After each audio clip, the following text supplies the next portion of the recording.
Ako'y kaawaan, o mahal kong Diyos, sang-ayon sa iyong kagandahang loob. Mga kasalanan ko'y iyong pawiin, ayon din sa iyong pag-ibig sa akin. Linisin mo sana ang aking karumhan at patawarin mo ang aking kasalanan.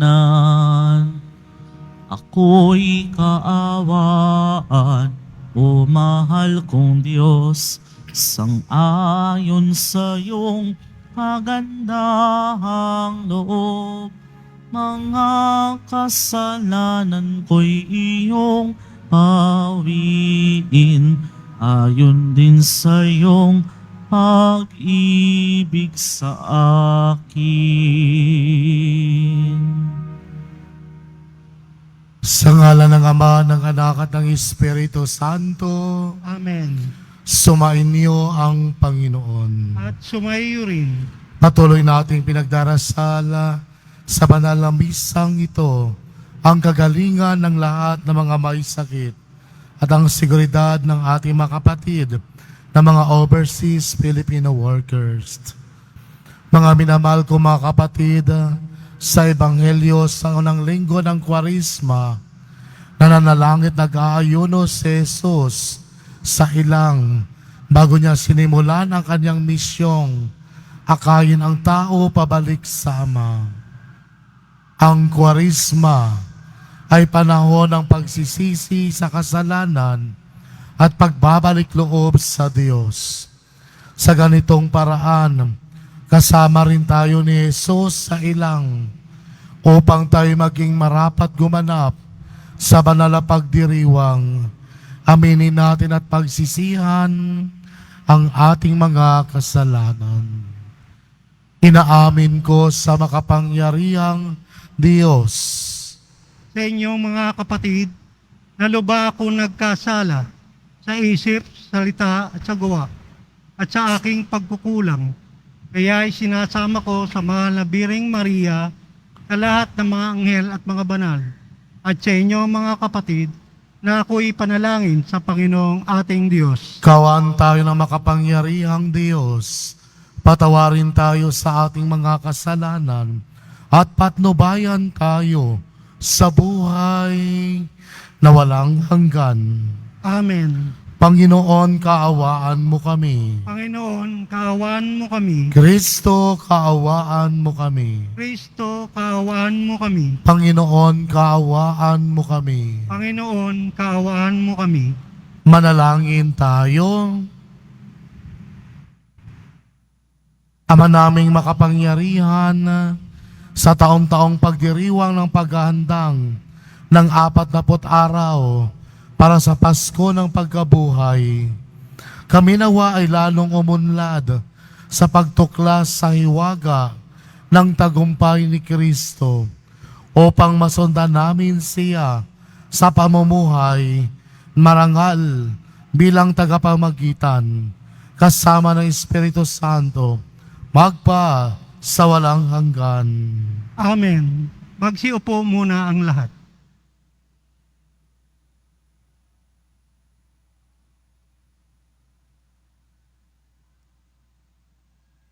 Pagbasa mula sa aklat ng Henesis. Ito ang sinabi ng Diyos kay Noe at sa kanyang mga anak. Ako'y nakikipagtipan sa inyo ngayon, pati na sa inyong magiging mga anak. Gayon din sa lahat ng mga bagay na may buhay sa paligid ninyo. Mga ibon, maamot, may ilap na hayop, na kasama ninyo sa daong. Ito ang masasabi ko sa aking pakikipagtipan sa inyo. Kailanman, hindi ko nalilipunin sa pamamagitan ng baha. ang lahat ng may buhay. Wala nang baha, nagugunaw sa daigdig. Sinabi pa ng Diyos, ito ang magiging palatandaan ng walang hanggang tipan na ginagawa ko sa inyo at sa lahat ng hayop. Palilitawin ko sa mga ulap ang aking bahaghari, at iyan ang magiging tanda ng aking pakikipagtipan sa inyo. Tuwing magkakaroon ng ulap at lilitaw ang bahaghari, alalahanin ko ang aking pangako sa inyo at sa lahat ng hayop. Hindi ko na lilipunin sa baha ang lahat ng may buhay. Ang salita ng Diyos. Salamat sa Diyos. Poon, iyong minamahal, ang tapat sa iyong tipan. Poon, iyong minamahal, ang tapat sa iyong tipan. Ang kaloob mo'y ituro, O Diyos. Ituro mo sana sa aba mong lingkod. Ayon sa matuwid, ako ay turuan. Ituro mo poon ang katotohanan, tagapagligtas ko na inaasahan. Poon, iyong minamahal, ang tapat sa iyong tipan. Poon, gunitain ang pag-ibig mong wagas at ang kabutihang noon pa'y nahayag. Pagkat pag-ibig mo'y hindi nagmamaliw, ako sana poon ay alalahanin. Poon, iyong minamahal, ang tapat sa iyong tipan. Mabuti ang poon at makatarungan sa mga salari, guro at patnubay. Sa mababang loob, siya yaong gabay at nagtuturo ng kanyang kalooban.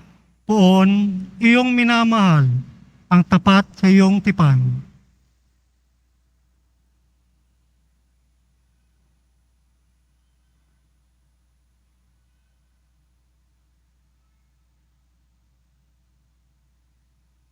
Pagbasa mula sa unang sulat ni Apostol San Pedro.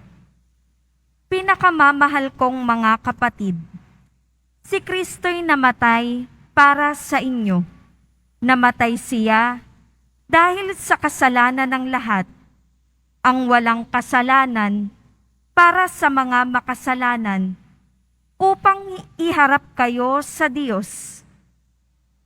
Siya'y namatay ayon sa laman at muling binuhay ayon sa Espiritu.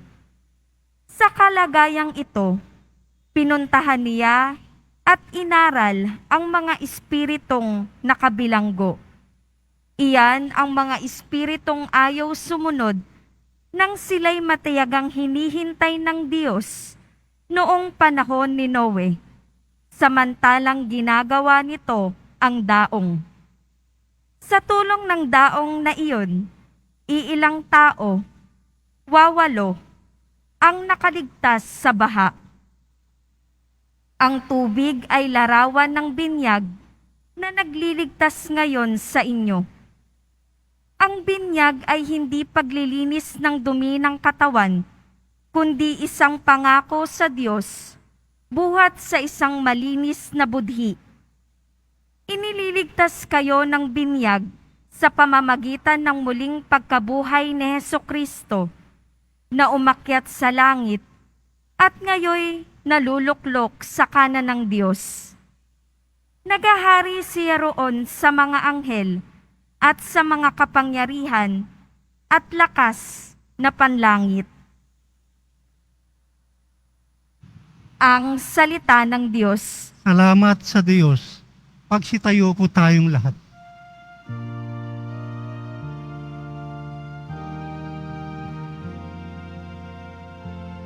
Nagpupuri kami sa'yo, Panginoong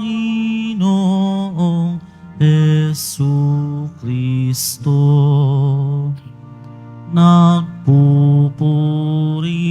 kami sa'yo, Panginoong Jesucristo. Ang tao ay nabubuhay, hindi lamang sa tinapay, kundi sa salitang mahal mula sa bibig na banal ng Ama nating may kapal. Nagpupuri kami sa'yo, Panginoong Jesucristo.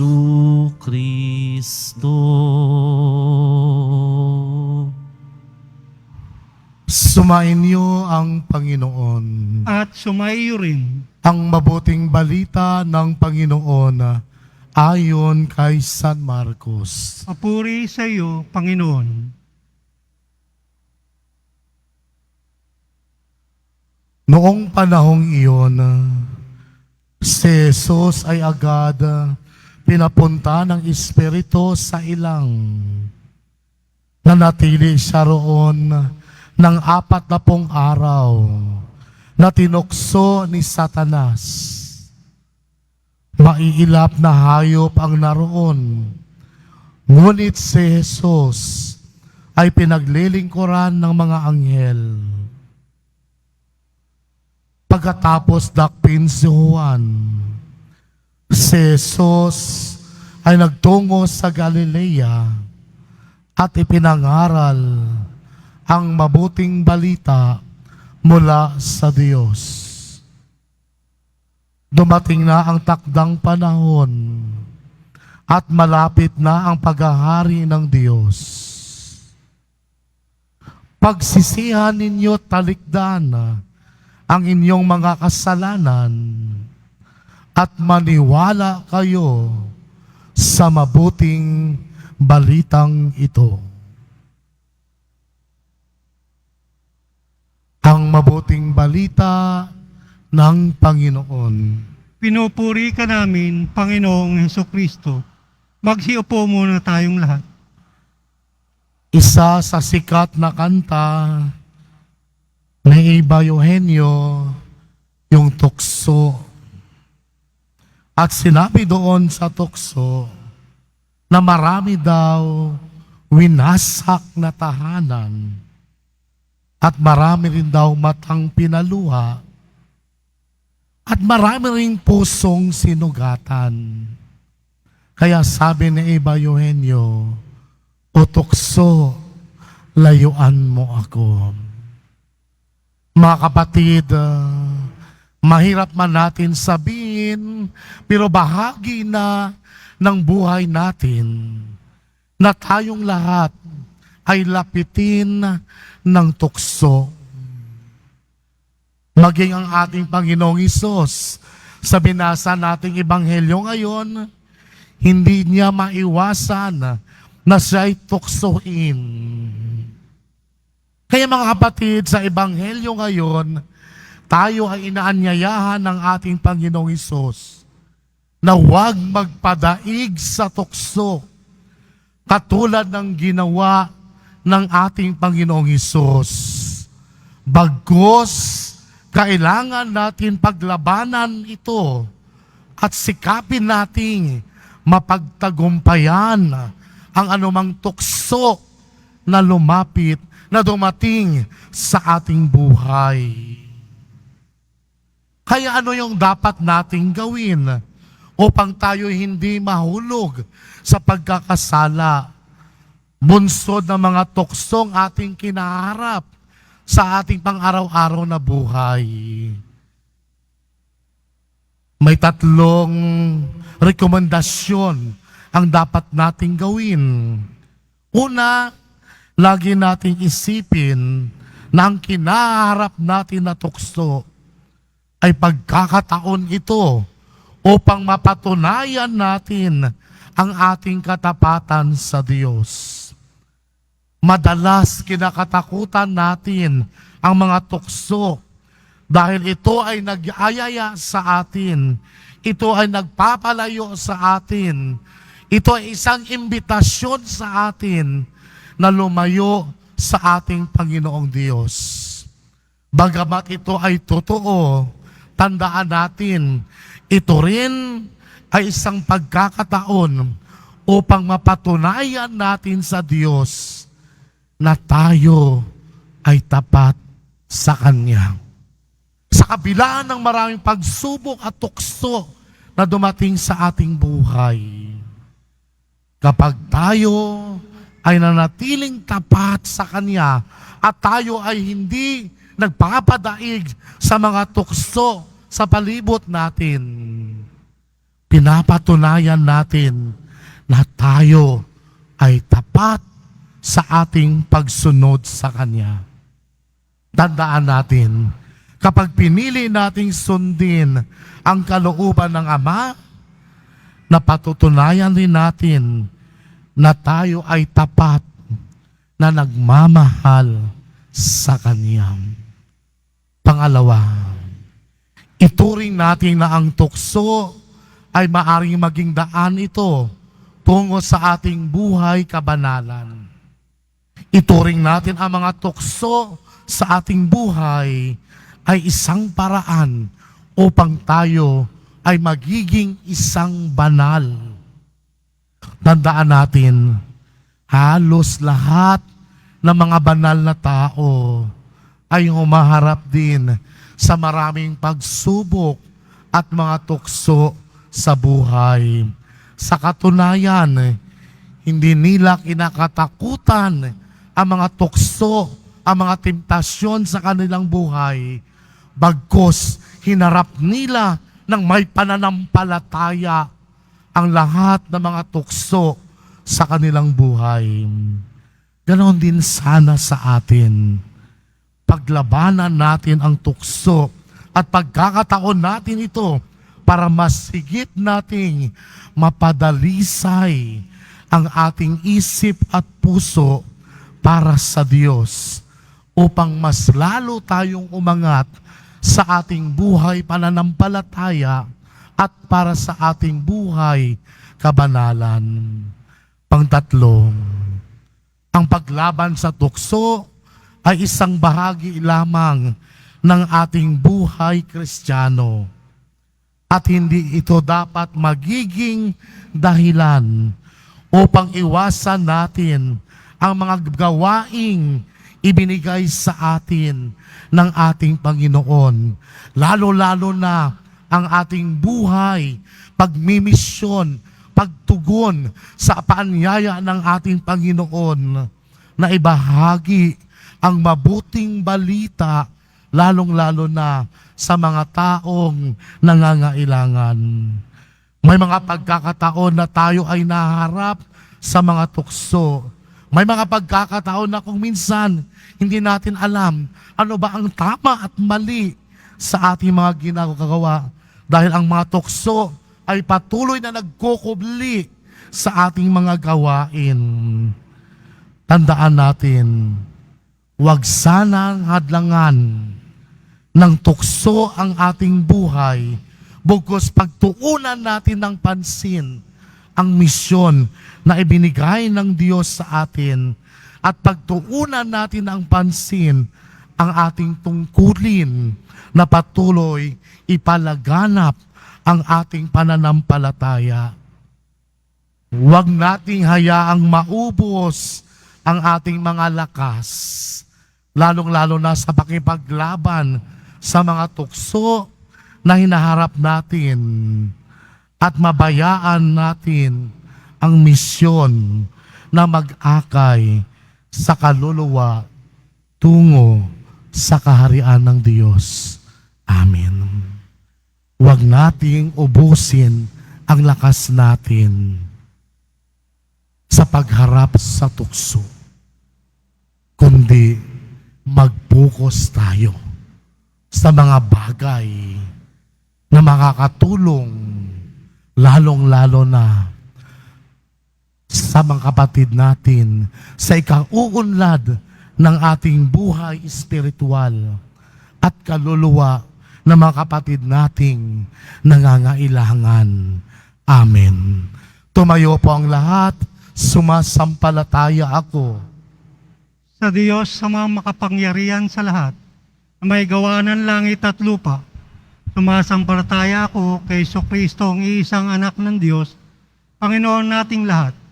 Nagkatawang tao siya, lalang ng Espiritu Santo, pinanganak ni Santa Maria Birhen, pinagpakasakit ni Poncio Pilato, pinako sa krus, namatay, inilibing, nanaog sa kinaroroonan ng mga yumao, may 3 araw na buhay na maguli, umakyat sa langit, naluluklok sa kanan ng Diyos, ang mga makapangyarihan sa lahat. Doon magmumulang paririto at tukom sa nabubuhay at namatay na tao. Sumasampalataya naman ako sa Diyos Espiritu Santo, sa banal na simbahang katolika, sa kasamahan ng mga banal, kapatawaran ng mga kasalanan, pagkabuhay na muli ng matay na tao, at sa buhay na walang hanggan. Amen. Minamahal ko mga kapatid, sa pagsisimula ng Kwarisma, humingi tayo ng lakas sa Diyos upang mapaglabanan natin ang tukso tulad ni Jesus. Isama rin natin ang mga pangangailangan ng mga kapatid nating nasa matinding krisis ng buhay. Ang ating pong itutugon, Panginoon, dinggin mo ang iyong bayan. Panginoon, dinggin mo ang iyong bayan. Patuloy nawang himukin na mga namumuno sa simbahan, ang lahat ng tao na magbalik loob sa Diyos. Maihatid nawa nila ang pagtanggap at pagpapatawad ng Diyos sa mga tao. Manalangin tayo. Panginoon, dinggin mo ang iyong bayan. Ipagtanggol nawa ng mga namumuno sa mga bansa ang mga karapatan at kapakanan ng bawat tao upang makamit natin ang kapayapaan, lalo-lalo na sa pagitan ng mga bansang kasalukuyang may giyera. Manalangin tayo. Panginoon, dinggin mo ang iyong bayan.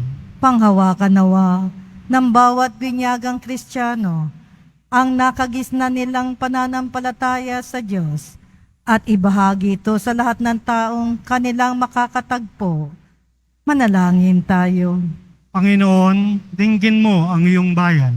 Bigyang pag-asa at lunas mo nawa ang mga kapatid naming may sakit at dumaraan sa matinding pagsubok sa buhay. Manalangin tayo. Panginoon, dinggin mo ang iyong bayan. Salubungin mo ang mga kapatid naming yumao sa paging na banal na sa kalangitan, kung saan ang iyong liwanag ay kanilang walang hanggang masisilayan. Manalangin tayo. Panginoon, dinggin mo ang iyong bayan. Ama, pakinggan mong aming mga panalangin at tulungan mo kaming makilala at igalang ang dangal ng bawat tao, lalong-lalo na ang mga migrante at mga kanilang mag-anak. Hinihiling namin ito sa pamamagitan ni Kristong aming Panginoon. Amen. Magsiupo muna ang lahat.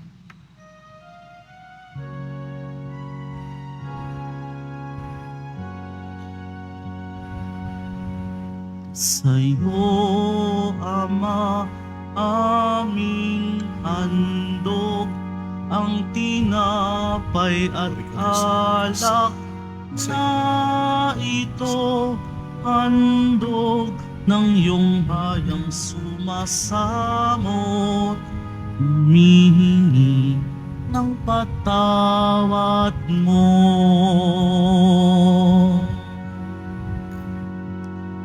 Sa pagsunod sa utos mo, nalulugod akong labis, di masukat ang galak ko, pagkat aking iniibig. Sa'yo, Ama, aming handog ang tinapay at alak na ito, handog ng iyong bayang sumasamot, humihingi ng patawad mo. Manalangin kayo mga kapatid upang paghahain natin ay kalugdan ng Diyos Amang makapangyarihan.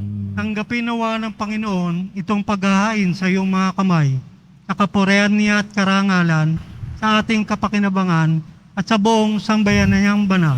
Ama naming lumikha, gawin mong kaming maging marapat maghain sa pagdiriwang namin ngayon sa pagsisimula ng banal na panahon sa 40 araw na paghahanda para sa Pasko ng pagkabuhay sa pamamagitan ni Jesucristo kasama ng Espiritu Santo magpa sa walang hanggan. Amen. Sumainyo ang Panginoon. At sumayin niyo rin. Itaas sa Diyos ang iyong puso at diwa. Tinaas na namin sa Panginoon. Pasalamatan natin ang Panginoong ating Diyos. Marapat na siya ay pasalamatan. Ama naming makapangyarihan, tunay ngang marapat na ikaw ay aming pasalamatan sa pamamagitan ni Jesucristo na aming Panginoon.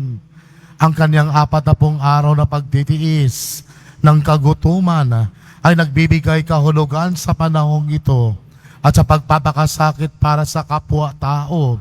Ang pagtalikod niya sa tuksong maging makasarili ay nagtuturo sa aming harapin ang pagpapakamabuti upang kaisa niya ay maging malaya kami sa nagdulog sa hapag ng huling hapunan na siyang hantungan ng lahat sa kalangitan. Kaya kaisa ng mga anghel na nagsisiawit ng papuri sa iyo nang walang humpay sa kalangitan, kami nagbubuni sa iyong kadakilaan.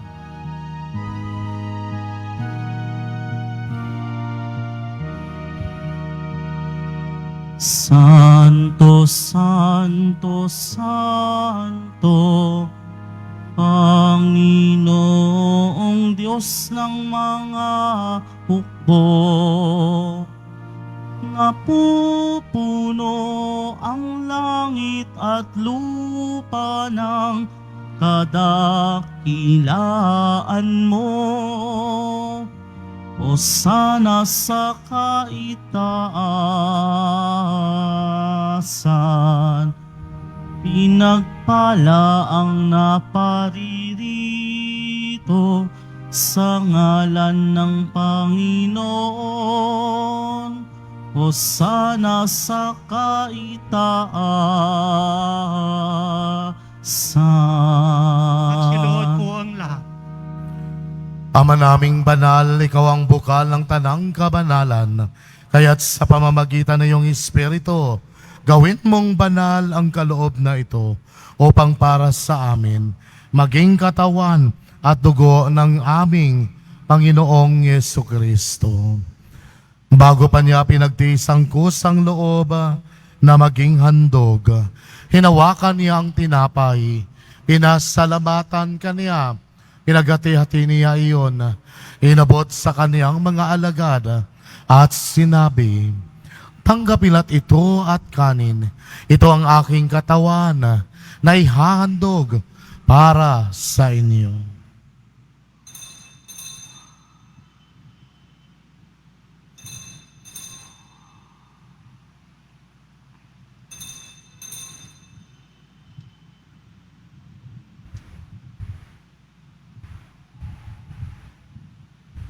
Gayon din naman nung matapos ang hapunan, hinawakan niya ang kalis.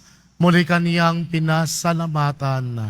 Inabot niya ang kalis sa kaniyang mga alagad at sinabi, "Tanggapin ito at inumin. Ito ang kalis ng aking dugo, ng bago't walang hanggang tipana, ang aking dugo na ibubuhos para sa inyo at para sa lahat sa kapagpapatawad ng mga kasalanan.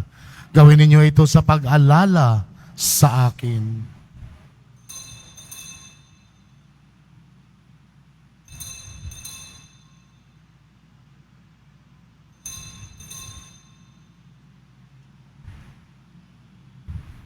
Magsitayo na po ang lahat.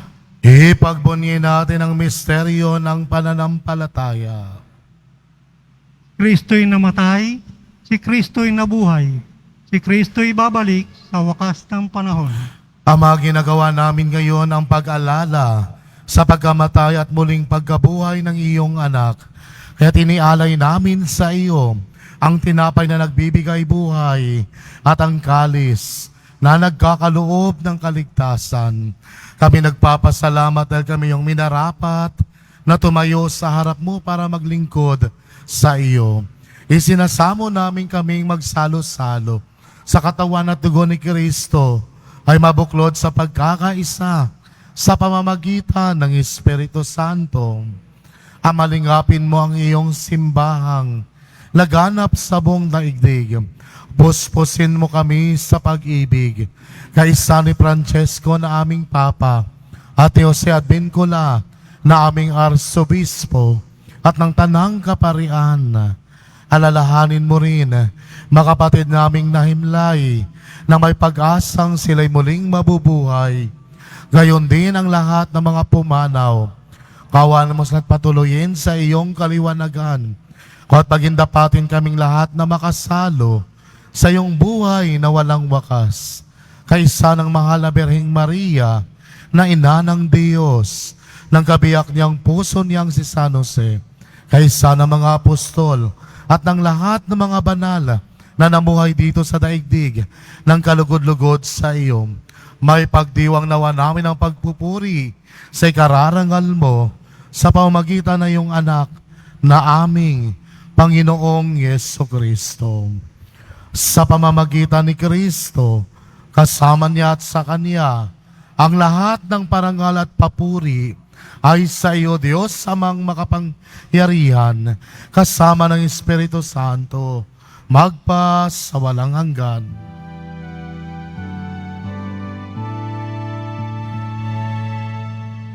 Amen. Amen. Amen.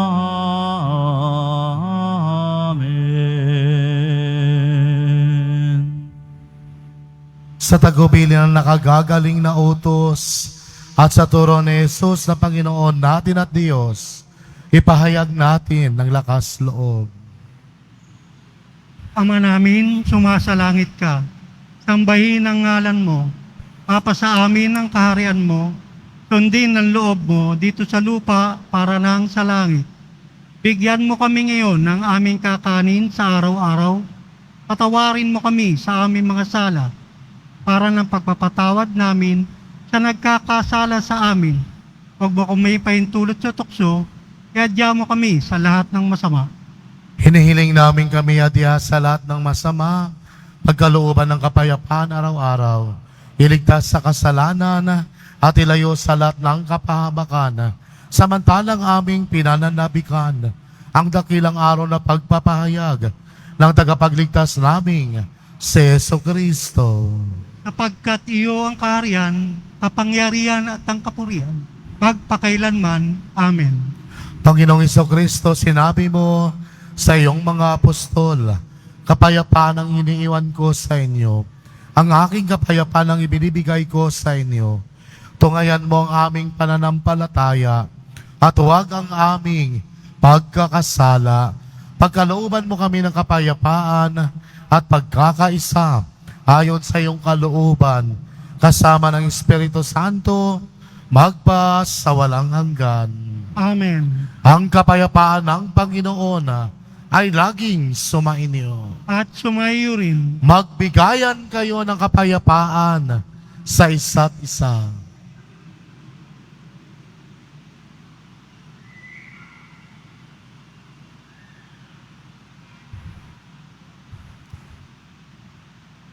Kordero ng Diyos, nag-aalis sa mga kasalanan ng sanlibutan, maawa ka sa amin.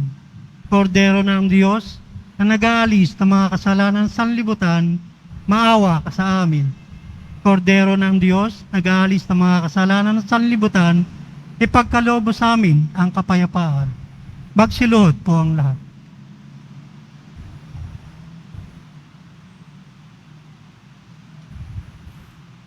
Ito ang kordero ng Diyos. Ito nag-aalis na makasalanan ng sanlibutan. Mapalad ang mga inanyayahan sa kanyang piging. Panginoon, hindi ako karapat-dapat na magpatuloy sa iyo. Ngunit sa isang salita mo lamang ay gagaling na ako.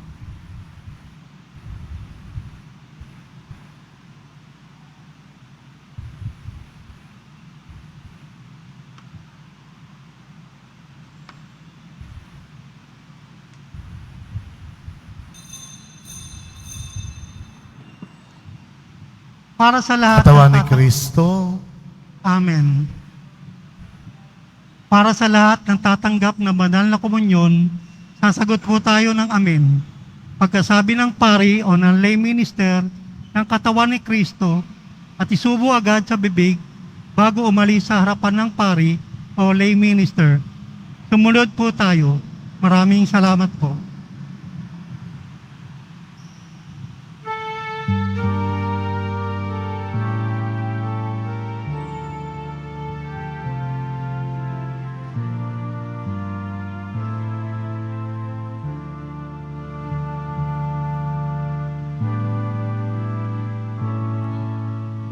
Tao'y hindi lamang sa tinapay na buhay, bagkus pati sa mga salitang nagmula sa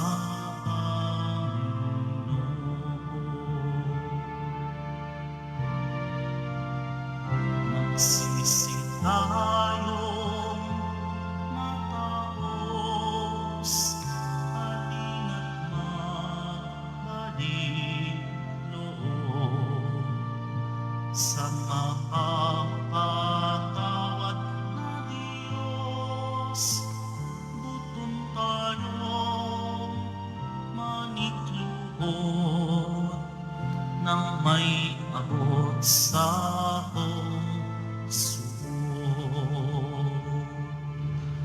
tao'y hindi lamang sa tinapay na buhay, bagkus pati sa mga salitang nagmula sa Panginoon.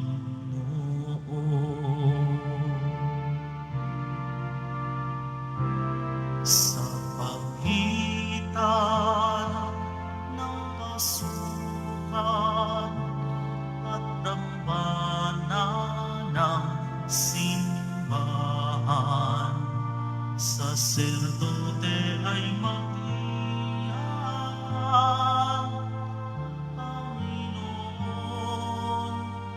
iyong bigyan ng patawad ang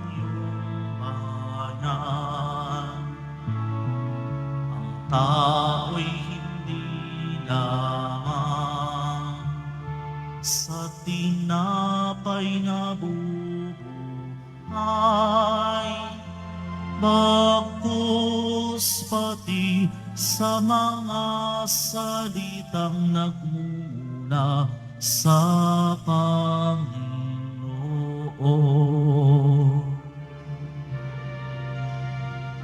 Ang amin pong kasamaan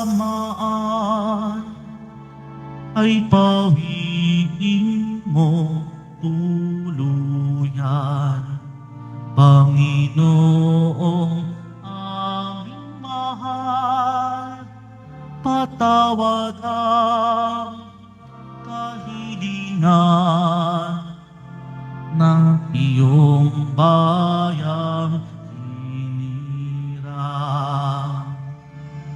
tao'y hindi lamang sa tinapay na buhay, bagkus pati sa mga salitang nagmumula sa Panginoon.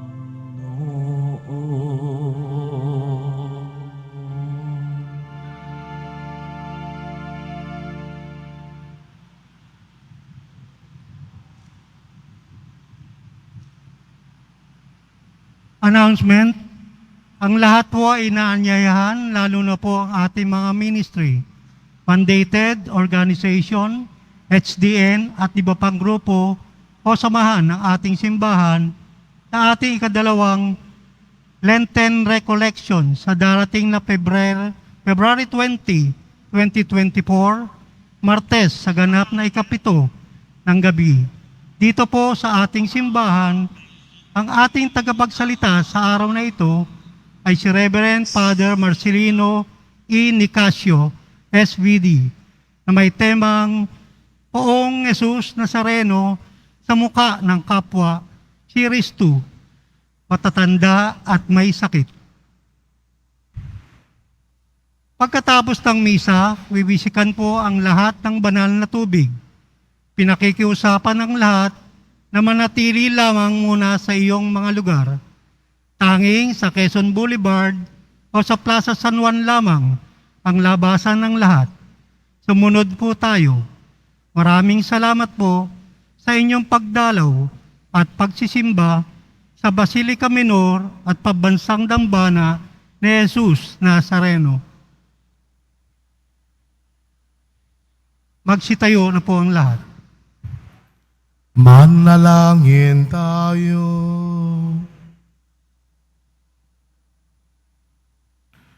Ama naming mapagmahal, kaming pinapakinabang mo sa pagkaing iyong bigay ay tumanggap ng pampalakas ng pananampalataya, pampatibay ng pag-asa at pampaalab ng pag-ibig.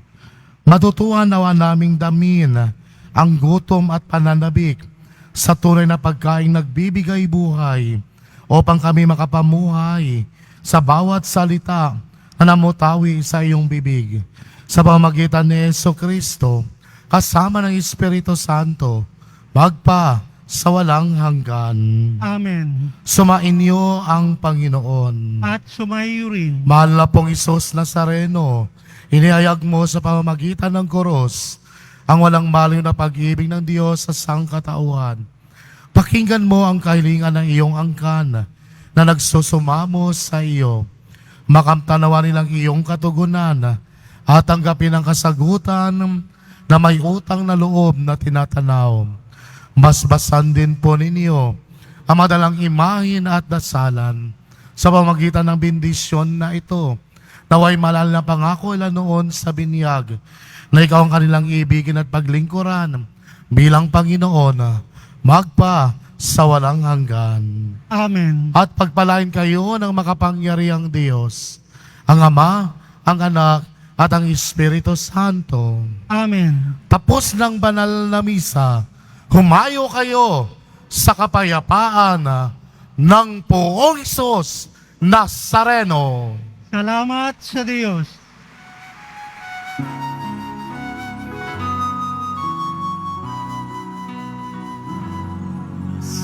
Padre Jesus Nazareno, sinasamba ka namin,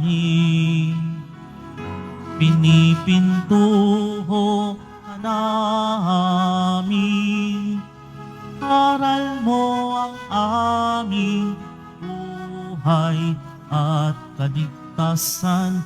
Nuestro Padre Jesus Nazareno, iligtas mo kami sa kasalanan. Ang krus mong kinamatayan ay sagisag ng aming kaligtasan. Nuestro Padre Jesus Nazareno, dinarangal ka namin. Nuestro Padre Jesus Nazareno, nilulwalhati ka namin. Nuestro Padre Jesus Nazareno, dinarangal ka namin.